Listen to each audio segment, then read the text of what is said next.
নমস্কার, ভি নিউজের বিশেষ আলোচনায় আপনাদের প্রত্যেককে আরও একবার স্বাগত। আপনাদের সঙ্গে এই মুহূর্তে রয়েছি আমি অরূপ। আমরা কিন্তু প্রত্যেকদিন এই ভি নিউজের বিশেষ আলোচনায় কোনো না কোনো বিষয় নিয়ে আপনাদের সামনে তুলে ধরি। আজকে আমাদের এই ভি নিউজের আলোচনার মূল বিষয় হচ্ছে অশনি। আমরা কিন্তু ইতিমধ্যেই সোশ্যাল মিডিয়া এবং ফেসবুক ইনস্টাগ্রামের মধ্যে কিন্তু দেখতে পেয়েছি যে অশনি নামক একটি ঝড় কিন্তু বিরাজ করছে। বঙ্গোপসাগর থেকে সৃষ্টি হয়েছে একটি নিম্নচাপ। এই নিম্নচাপ একটি অশনি নামক ঝড়ের আকার ধারণ করে বিভিন্ন জায়গায় প্রভাব বিস্তার করছে। ইতিমধ্যে আমাদের সাথে রয়েছে পশ্চিমবঙ্গ থেকে আমাদের প্রতিনিধি অপরূপা।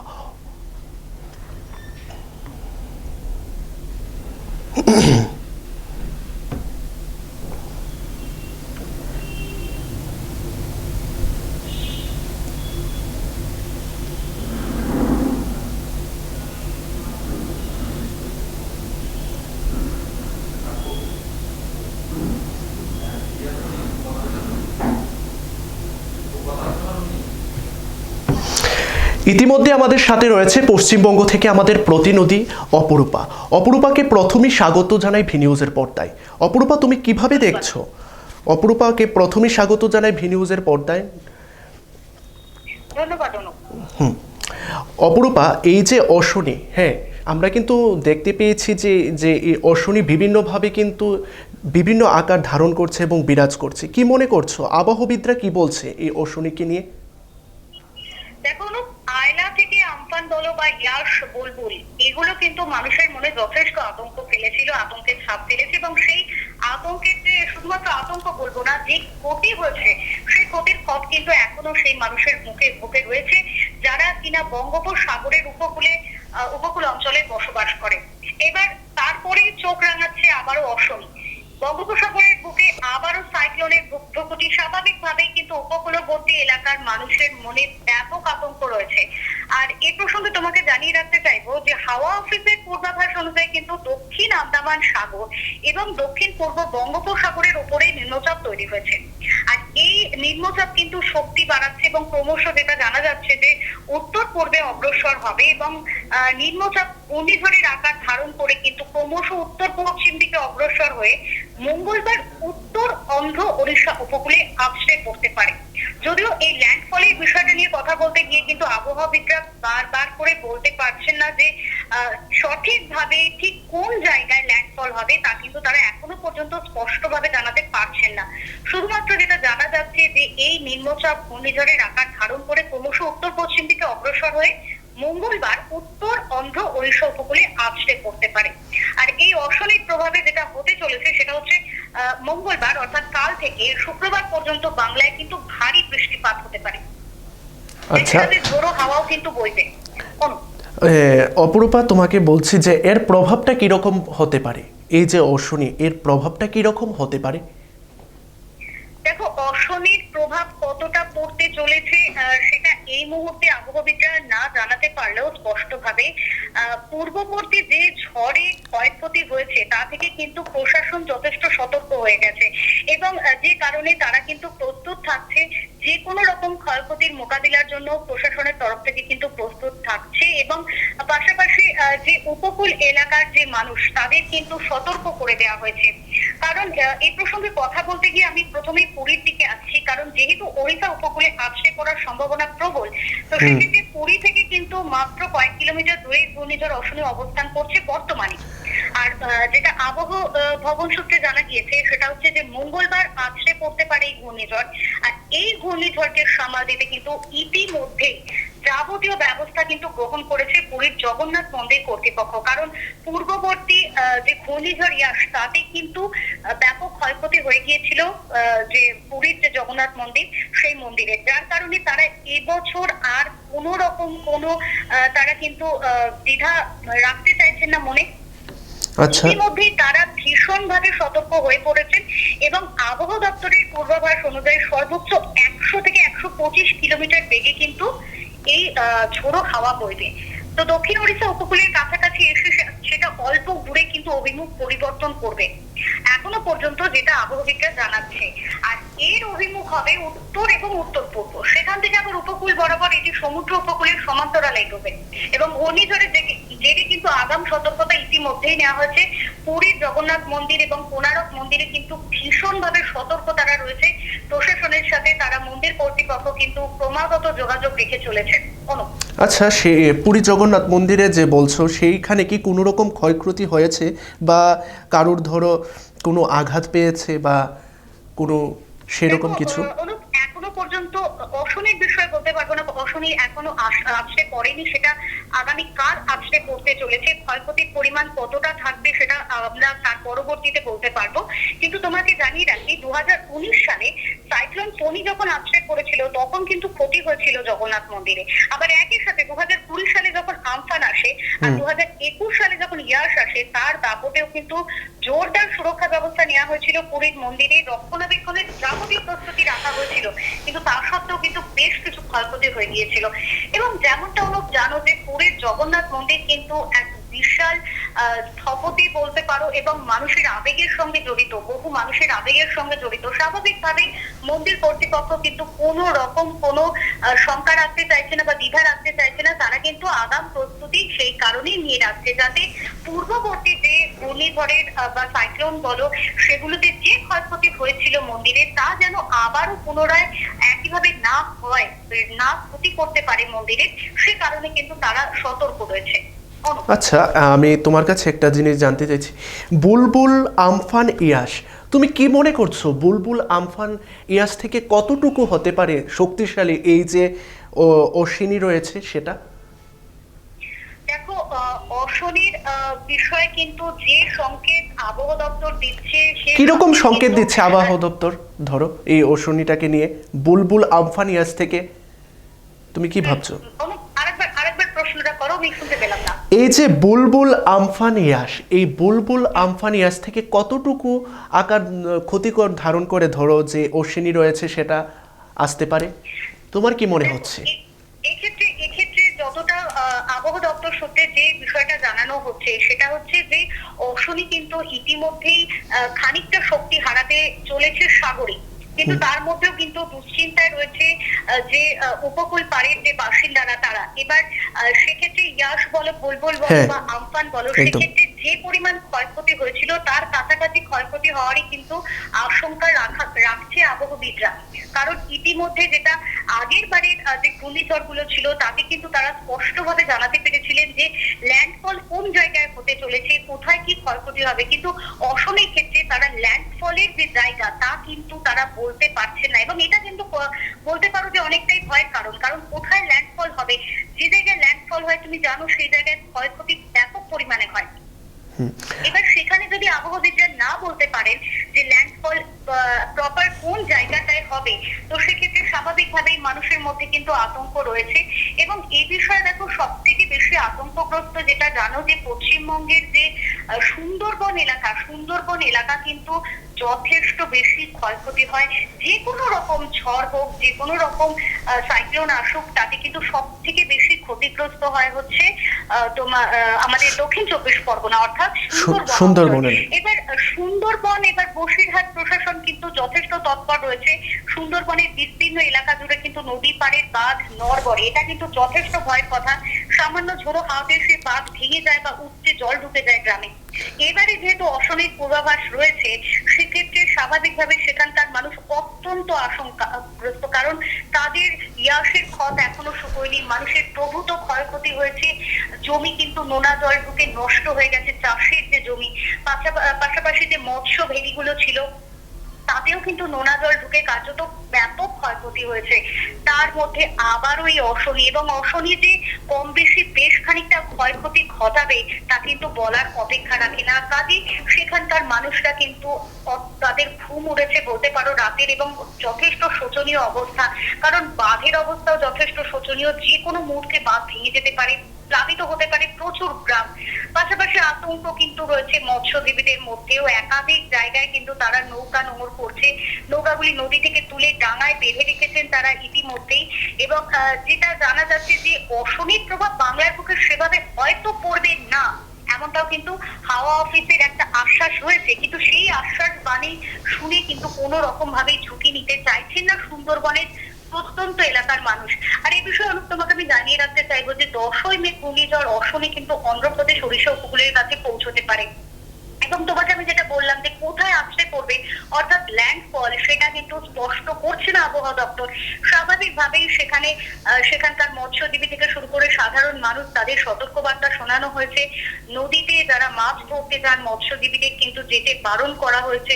পাশাপাশি সমুদ্র উপকূল অঞ্চল যেটা দীঘা, পুরী, সেগুলোতে কিন্তু পর্যটকদের স্ট্রিক্টলি বলে দেওয়া হয়েছে সমুদ্রে নামা যাবে না, সেক্ষেত্রে নিষেধ করছেন তারা। এবং যেটা বলা যাচ্ছে যে কাল থেকে কিন্তু পর্যটকদের সমুদ্রে নামার ক্ষেত্রেও নিষেধাজ্ঞা কিন্তু জারি হয়ে গেছে ইতিমধ্যেই। তো তুমি যে বলছো যে পর্যটকদের সমুদ্রে নামার জন্য নিষেধাজ্ঞা রয়েছে বা তাদের বারণ করা হয়েছে যে সমুদ্রে না নামার জন্য, তো যে সমস্ত জায়গায় সমুদ্র রয়েছে ওই জায়গাতে কি সব জায়গাতে কি সেই পদক্ষেপই নিচ্ছে তোমাদের পশ্চিমবঙ্গে যে সরকার রয়েছে? দেখো অনুপ, প্রশাসনের তরফ থেকে তারা ভীষণভাবে চেষ্টা করছে, কিন্তু মানুষের স্বাভাবিক প্রবৃত্তি হলো মানুষকে যেটা বারণ করা হয় মানুষের সেটাই করার প্রবৃত্তি জাগে। এটা মানুষের সাধারণভাবে আমরা সব ক্ষেত্রেই দেখতে পাই। তো সেই জায়গাতে দাঁড়িয়ে পর্যটকরা নানানভাবে সমুদ্রে নেমে যাওয়ার চেষ্টা করছেন এবং তারা কিন্তু আনন্দের যে বাঁধ, সেই বাঁধকে কিন্তু কিছুতেই আটকাচ্ছে না। যদিও প্রশাসনের তরফ থেকে কিন্তু ভীষণভাবে এই বিষয়ে সতর্ক করা হয়েছে এবং নুলিয়া রাখা হয়েছে, সেখানে কুইক রেসপন্স টিম রাখা হয়েছে সেখানে। তারা কিন্তু সমুদ্রের যারা অনেকের অভ্যাস যে সমুদ্রে স্নান করতে করতে তারা গভীরে চলে যান, তাদের সেক্ষেত্রে দেখলেই কিন্তু তারা সেখান থেকে সরিয়ে আনছে। এবং কার্যত যেটা বোঝা যাচ্ছে যে যেহেতু মঙ্গলবার থেকে কালকে যেহেতু আছড়ে পড়তে চলেছে অশনি, সেক্ষেত্রে কালকে থেকে সমুদ্রে নামা কিন্তু পুরোপুরি ভাবেই নিষিদ্ধ করা হচ্ছে।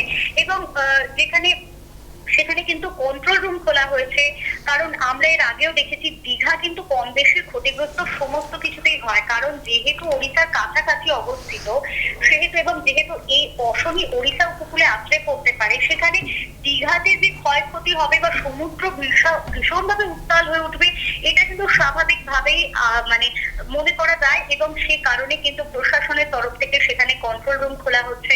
সেখানে যারা সমুদ্রের কাছাকাছি যে হোটেলগুলি রয়েছে তাদেরকে সতর্ক করা হয়েছে। পাশাপাশি যে দোকানপাট রয়েছে তাদেরকে কিন্তু ইতিমধ্যেই তাদের দোকান থেকে সমস্ত জিনিসপত্র সরিয়ে নিয়ে যাওয়ার কথা বলা হয়েছে নির্দিষ্ট দূরত্বে, যেখানে স্বাভাবিকভাবে সুরক্ষা থাকতে পারবে, সুরক্ষিত থাকতে পারবে, তাদের জিনিসপত্র ক্ষয়ক্ষতি হবে না, এমন জায়গায় কিন্তু তাদের সরিয়ে নিয়ে যাওয়ার কথা বলা হয়েছে। পাশাপাশি মানুষকে সতর্ক থাকতে বলা হচ্ছে, বারংবার করে মাইকিং করা হচ্ছে।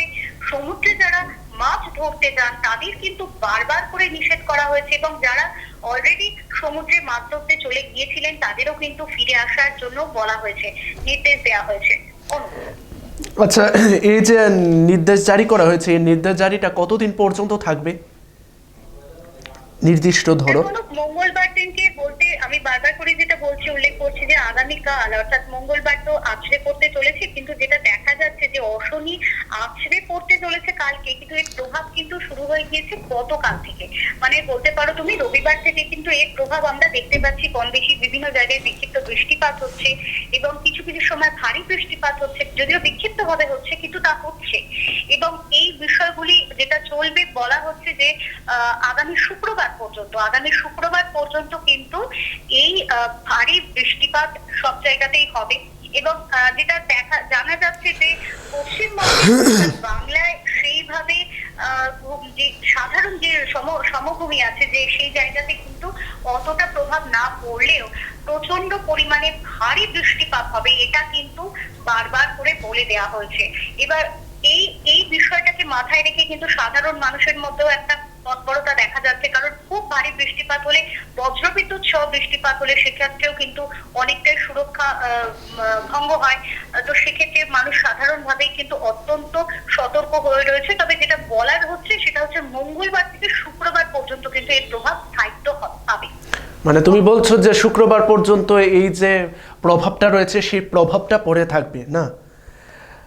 হ্যাঁ, শুক্রবার পর্যন্ত থাকবে। এবং তোমাকে জানিয়ে রাখি, আমাদের কলকাতার বিষয়ে জানিয়ে রাখবো যে কলকাতায় কিন্তু ইতিমধ্যেই অশনি আসছে, কিন্তু অশনি আসার আগে কিন্তু ইতিমধ্যেই কলকাতার অবস্থা যথেষ্ট শোচনীয় হয়ে উঠেছে। কারণ কি, জল জমেছে কলকাতার রাস্তায়। সোমবার সকাল থেকে কিন্তু টানা বৃষ্টি হয়েছে। কলকাতা শহরে কিন্তু শুধু কলকাতা না, কলকাতা পার্শ্ববর্তী অঞ্চলেও কিন্তু টানা বৃষ্টিপাত হয়েছে। স্বাভাবিকভাবে উত্তর, মধ্য এবং দক্ষিণ কলকাতার বেশ কিছু এলাকায় কিন্তু জল জমে গেছে।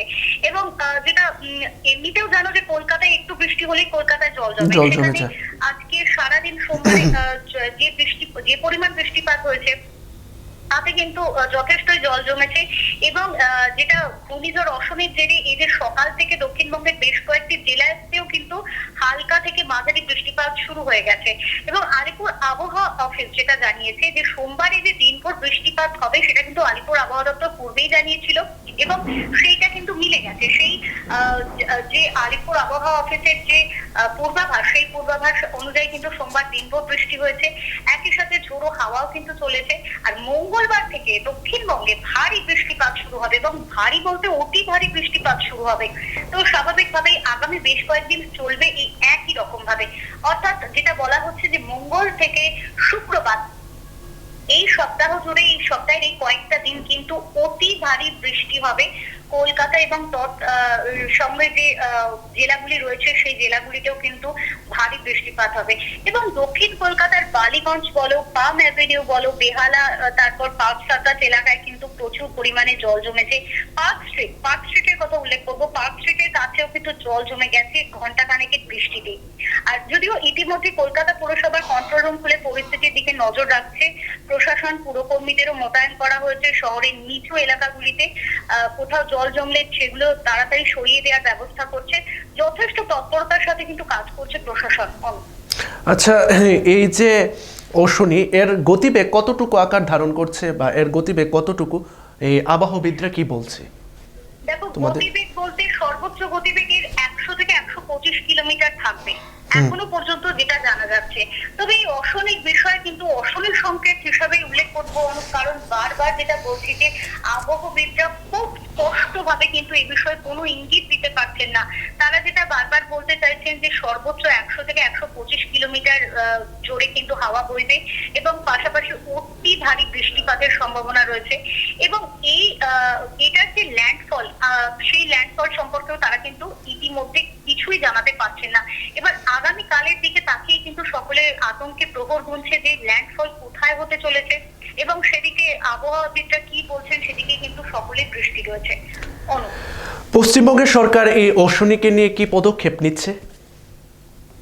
দেখো, পশ্চিমবঙ্গ সরকারের তরফ থেকে যথেষ্ট সচেতন ভাবে পদক্ষেপ নেওয়া হয়েছে। প্রতিটি জেলায় জেলা শাসকরা বৈঠক করেছেন, সেখানকার প্রশাসনিক যে অধিকর্তা রয়েছে তাদের সাথে কিন্তু ইতিমধ্যেই বৈঠক সেরে ফেলা হয়েছে।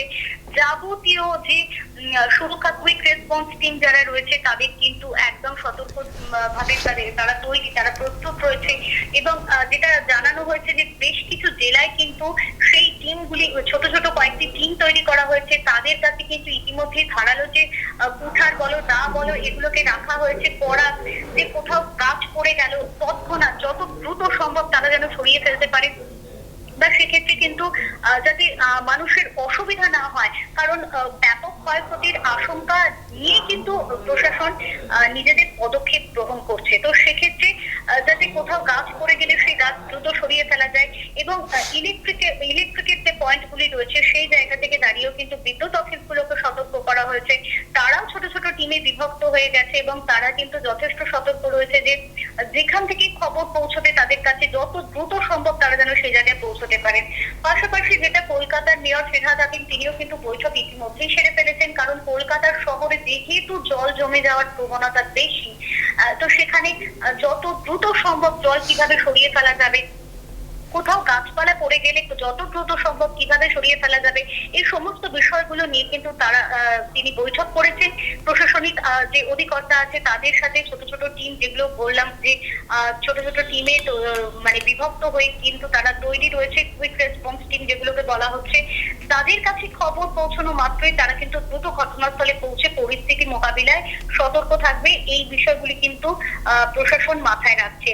পাশাপাশি যে পুরনো বাড়ি রয়েছে বা ধরো পুরনো গাছ রয়েছে যেগুলি পড়ে যেতে পারে বা সেই ধরনের, তো সেখানে সেই বাড়ির যে মানুষ বসবাসকারী যে মানুষ তাদের কিন্তু ইতিমধ্যে সরিয়ে নেওয়া হয়েছে।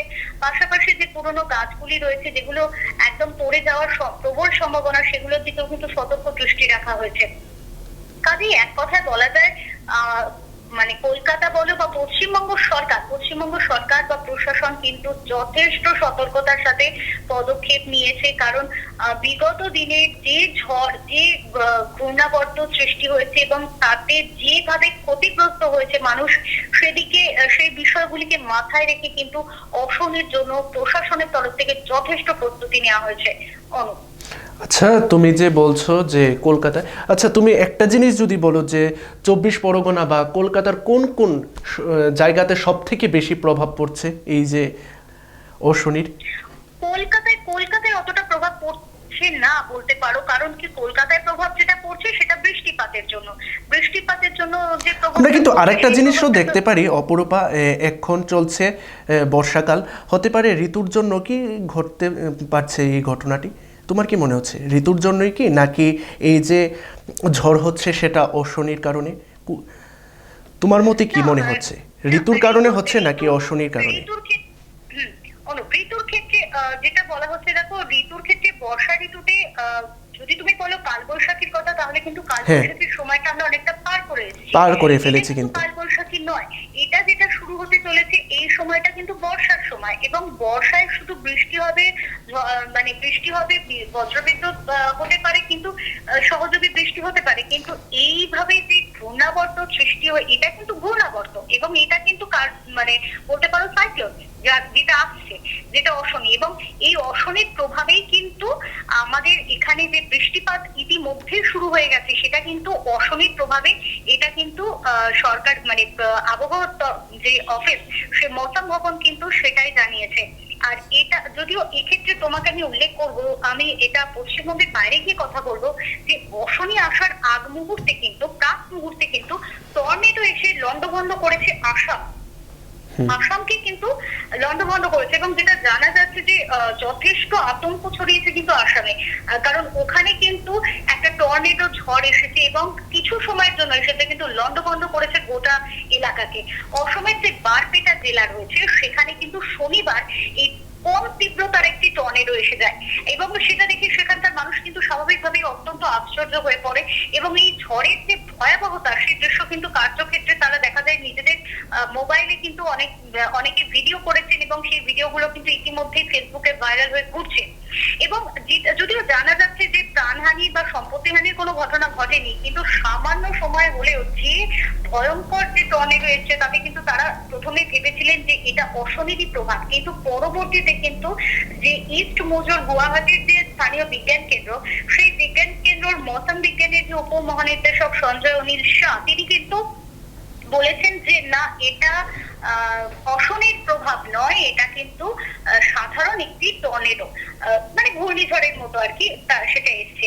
কিন্তু স্বাভাবিকভাবে মানুষের মধ্যে যেটা দেখা যাচ্ছে, প্রচন্ড ভাবে আতঙ্ক মানুষের মধ্যে রয়েছে, সবটাই তারা অশনির আওতাতেই ফেলে দিচ্ছে, যেটাই হচ্ছে। তবে তবু আমি বলবো যে এই বৃষ্টি কিন্তু সাধারণ বর্ষার বৃষ্টি নয়, যেটা আবহাওয়া অফিস বারবার উল্লেখ করছে, এটা কিন্তু অশনিরই প্রাক প্রভাব।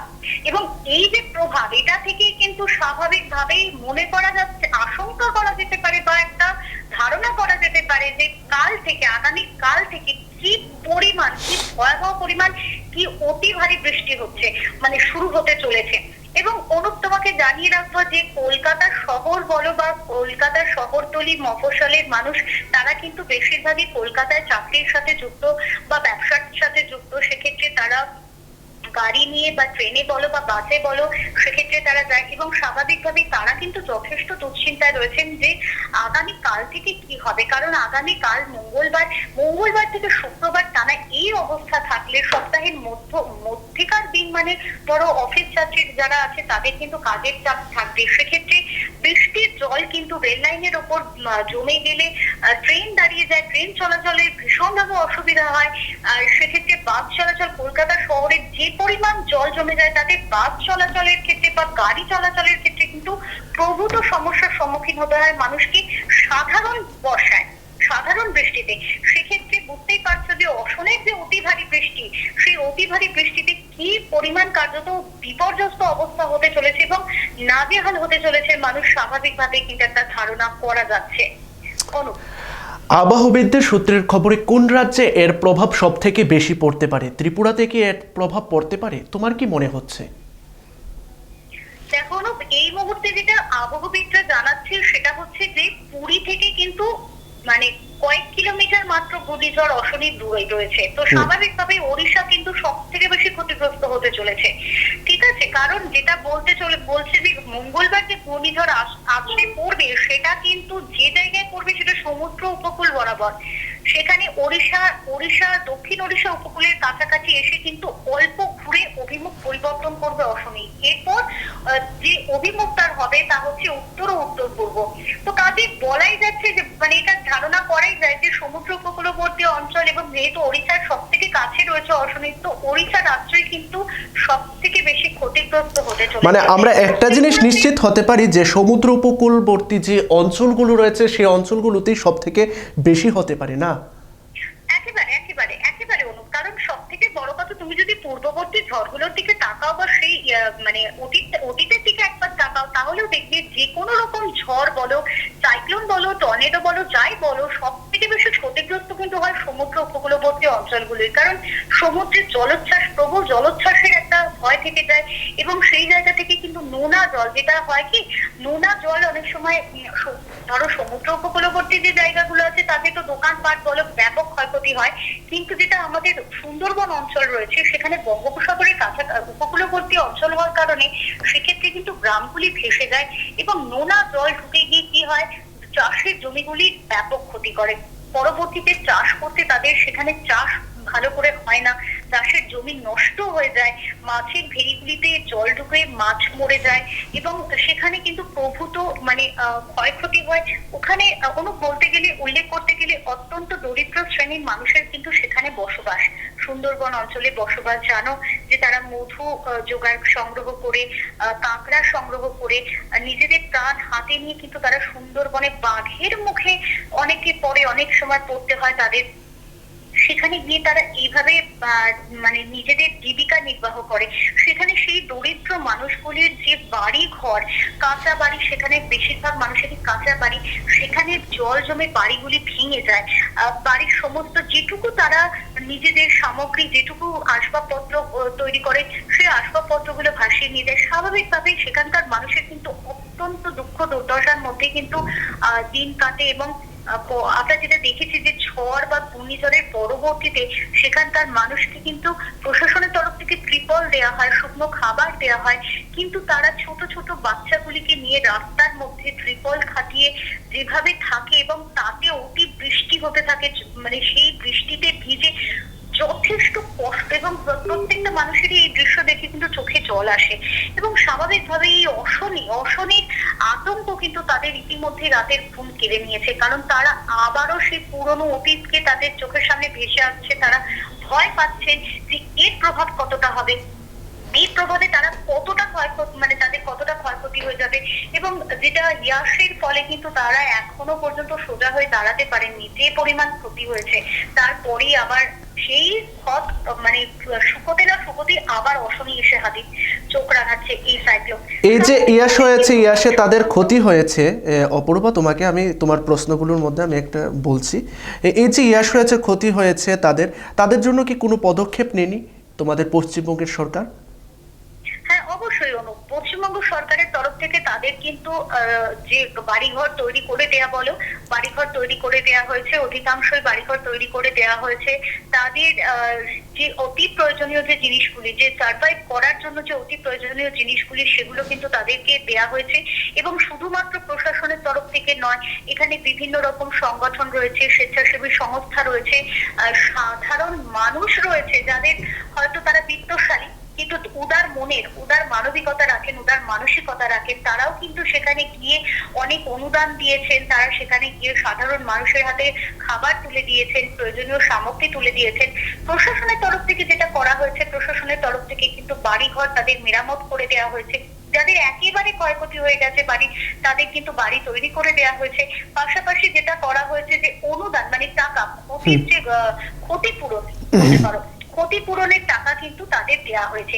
এবার এ প্রসঙ্গটা মানে সরকারের তরফ থেকে চেষ্টা করা হয়েছে যতটা করা যেতে পারে, কিন্তু তা সত্ত্বেও পুরোটা করে ওঠা কোনো সরকারের পক্ষে হয়তো সম্ভব হয় না। সেক্ষেত্রে বারংবার যদি এই ধরনের ঘূর্ণিঝড় এসে ক্ষয়ক্ষতি করে, স্বাভাবিকভাবেই সেখানে কিন্তু বিপর্যস্ত, যেমন সেখানকার মানুষ বিপর্যস্ত হয়ে পড়ে, প্রশাসনও অনেকটাই। তবে প্রশাসনের তরফ থেকে প্রশাসন যতটা সম্ভব অবশ্যই চেষ্টা করে, কারণ আমাদের মুখ্যমন্ত্রী মমতা বন্দ্যোপাধ্যায় এই বিষয়ে সতর্ক দৃষ্টি রাখেন এবং তিনি কিন্তু যেটা আমাদের এক্ষেত্রেও দেখা গেছে, আমি জানি না অশনিতে তিনি কি করবেন, কিন্তু পূর্ববর্তী যে ঘূর্ণিঝড় বা যে ভয়ঙ্কর ঝড়গুলি এসেছে তাতে কিন্তু তিনি সতর্কভাবে তিনি কিন্তু তার অফিসে থেকে সমস্ত দিকে নজরদারি রেখেছেন। এই বিষয়গুলো কিন্তু তিনি এই পদক্ষেপ গ্রহণ করেন এবং সেই কারণে যতদূর সম্ভব আমাদের সরকারের তরফ থেকে, মানে পশ্চিমবঙ্গ সরকারের তরফ থেকে কিন্তু এই বিষয়টা দেখা হয়েছে। কিন্তু পরবর্তীতে তবু আমি বলবো অনেক মানুষ ক্ষয়ক্ষতি এখনো সামাল দিতে পারেনি, সেক্ষেত্রে তারা কিন্তু স্বাভাবিকভাবেই অত্যন্ত আতঙ্কিত। আচ্ছা অপরূপা, তাহলে আমি একটা কথা বলতে পারি যে তোমার কাছে বা ত্রিপুরাবাসীদের জন্য একটা স্বস্তির খবর কিন্তু রাখতে পারি যে ত্রিপুরাতে অশনির প্রভাবটা কিন্তু একদম নাই পড়তে পারে। তোমার এতগুলি কথার মধ্যে কিন্তু আমি একটা কিন্তু ধরতে পারি বা বলতে পারি। এক্ষেত্রে বলবো যে ত্রিপুরাতে যে একেবারে মানুষ স্বস্তিতে থাকতে পারবেন তা কিন্তু নয়, কারণ আমি এই এত খুব স্বস্তির কথা ত্রিপুরাবাসীর জন্য শোনাবো না। এই কারণ হচ্ছে যে ঘূর্ণিঝড় যেহেতু সমুদ্র উপকূলে পড়বে, সেহেতু ক্ষয়ক্ষতি হয়তো ব্যাপকভাবে নাও হতে পারে, কিন্তু এই যে বৃষ্টি, ভারী বৃষ্টি বা অতি ভারী বৃষ্টি, এই বৃষ্টির প্রভাব থেকে হয়তো ত্রিপুরা মানে রক্ষা নাও পেতে পারে। ত্রিপুরাতেও কিন্তু বৃষ্টির সম্ভাবনা একটা থেকেই যাচ্ছে। যেহেতু তোমাকে আসামের কথা উল্লেখ করলাম, যে আসামে কিন্তু সেখানে টর্নেডো অলরেডি একটি ঘুরে গেছে এবং বেশ খানিকটা ক্ষয়ক্ষতি করে দিয়েছে। সেই জায়গা থেকে দাঁড়িয়ে আবারও বিক্ষিপ্তভাবে বৃষ্টিপাত বা ভারী বৃষ্টিপাতের সম্মুখীন কিন্তু ত্রিপুরাবাসী হতেই পারে। সেক্ষেত্রে সতর্ক থাকাই বাঞ্ছনীয়। মানে তুমি বলছো যে ত্রিপুরাবাসীও সতর্ক থাকার জন্য? অবশ্যই সতর্ক থাকা উচিত। দেখো, সতর্ক থাকা উচিত, সাধারণ সতর্কতা তো আমাদের নিতেই হয়। কারণ কি, অনেক সময় বৃষ্টি হলে বা ঝড় বৃষ্টিতে আমরা দেখেছি যে বিদ্যুতের তার কিন্তু যেখানে সেখানে ছিঁড়ে পড়ে একদম। ত্রিপুরার যে বিষয়গুলি, ত্রিপুরার বিদ্যুতের জায়গা থেকে, বিদ্যুৎ অফিসের তরফ থেকে কিন্তু অনেক ক্ষেত্রে দেখা যায় অনেক কাজের খামতি থাকে। তাদের অনেক জায়গাতে বিদ্যুৎ সেভাবে পৌঁছয়নি, অনেক জায়গাতে পৌঁছলেও সেভাবে তার ছিঁড়ে পড়লে তৎক্ষণাৎ প্রশাসনের তরফ থেকে উদ্যোগ নিয়ে সেখানে পৌঁছে গিয়ে সেগুলো ঠিক করে দেওয়া, বা ধরো বিদ্যুৎ অফিসের তরফ থেকে যে পরিমাণ দ্রুততার সাথে কাজ করা সম্ভব, সেই দ্রুততার সাথে কাজ অনেক ক্ষেত্রে মানে দেখা যায় না। তো সেক্ষেত্রে সেই বিষয়গুলি থেকে কিন্তু অবশ্যই সতর্ক থাকা উচিত। সাধারণ মানুষকে নিজেদের জীবনের জন্য সতর্ক থাকতে হবে। পাশাপাশি অতি বৃষ্টিতে দেখো যানবাহন চলাচলের ক্ষেত্রেও রাস্তায় জল জমে গিয়ে মানুষকে স্বাভাবিকভাবে ভীষণভাবে অসুবিধার সম্মুখীন হতেই হয়। তো এগুলো স্বাভাবিক একটা সমস্যা নিত্য নৈমিত্তিক জীবনে কিন্তু থাকে। তার থেকে ত্রিপুরাবাসীও যে রক্ষা পাবে না সেটা স্বাভাবিকভাবে বলাই বাহুল্য। তো সেক্ষেত্রে একটু সতর্ক থাকাই বাঞ্ছনীয়। সর্বশেষ অপরূপার কাছে আমি যে প্রশ্নটা রাখবো, আমি আগেও সেই বিষয়টা নিয়ে কথা বলেছি, কিন্তু যদিও তোমার কাছে লাস্টবার প্রশ্নটা রাখবো সেই বিষয়টা নিয়ে। বুলবুল আমফান ইয়াস, এই বুলবুল আমফান ইয়াস থেকে অশনি কি অনেকটাই বিশেষ আকার ধারণ করে পড়ছে, তোমার কি মনে হয়? তুমি আগেও বলেছো, কিন্তু পুরোপুরিভাবে তুমি আমার কাছে সেই বিষয়টুকু তুলে ধরোনি। আমি তার জন্য তোমার কাছে আবারও প্রশ্নটুকু রাখলাম যে বুলবুল আমফান ইয়াস থেকে কি অনেকটা মারাত্মকভাবে আসছে যে অশনি? দেখো অনুপ, এক্ষেত্রেও তোমাকে আমি বলবো যে এক্ষেত্রে আমি তোমাকে আবারও বলবো যে দেখো, বুলবুল বলো, আমফান বলো, ইয়াস বলো, এগুলো কিন্তু যথেষ্ট আতঙ্কের চিত্র আমাদের দেখিয়েছে। স্বাভাবিকভাবে অশনির ব্যাপারে কিন্তু মানুষ আতঙ্কগ্রস্ত। সেক্ষেত্রে মৌসুম ভবন যেটা শোনাচ্ছে বা আবহাওয়া দপ্তর যেটা জানাচ্ছে যে এক্ষেত্রে 100 থেকে 125 কিলোমিটার বেগে ঝোড়ো হাওয়া বইতে চলেছে, অতি ভারী বৃষ্টি হতে চলেছে এবং সেটা কিন্তু প্রায় ধরো সপ্তাহের মাঝামাঝি সময়টা পুরোটাই নিয়ে নিচ্ছে তারা। মঙ্গলবার থেকে শুক্রবার পর্যন্ত কিন্তু এই অতি ভারী বৃষ্টি হতে চলেছে।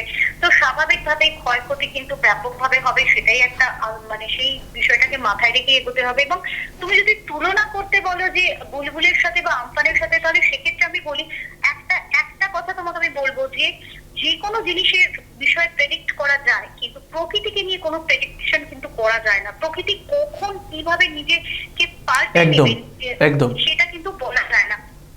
যার কারণে অশনি যে পরিমাণ ক্ষয়ক্ষতির সম্ভাবনা রয়েছে রেখে এগোচ্ছে, বা যে পরিমাণ জোরালো ভাবে এগোচ্ছে, সেটা কিন্তু কার্যক্ষেত্রে দেখা যেতে পারে যে অশনি হয়তো শক্তি ক্ষয় করে ফেললো, শক্তি হারিয়ে ফেললো, সেই পরিমাণ ক্ষয়ক্ষতি হলো না, যেটা হতে পারে।